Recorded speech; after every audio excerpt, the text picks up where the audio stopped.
پشیبو شیبو وریجی رحمتون الاسمان پشیبو شیبو وریجی رحمتون الاسمان مبارک. اوس اول دا زده کی دا لفظ د شعبان دی که شعبان دی که شعبان دی، څوک یې څه رقم وایي څوک یې څه رقم وایي.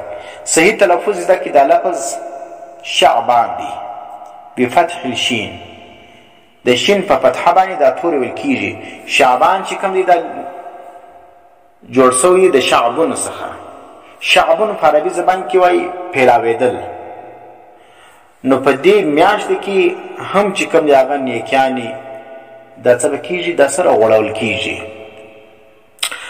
یا بعض علما لیکلي دي چې سمي هذا الشهر بشعبان، وایي د دې میاشتې نوم شعبان په څه وجه ایښودل سوی دی؟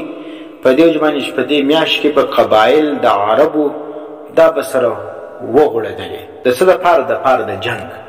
د جنګ دپاره به دې څه سره ولاړې وه. اوس به دا بله میاشت کې څه و؟ رجب کې چونکې هغه میاشت د حرمت ده، په هغه کې جنګ حرام ولو، نو دوی به څه کول؟ په دا میاشت کې به ګرد سره مجتمع ول، یو ځای به ناستلو.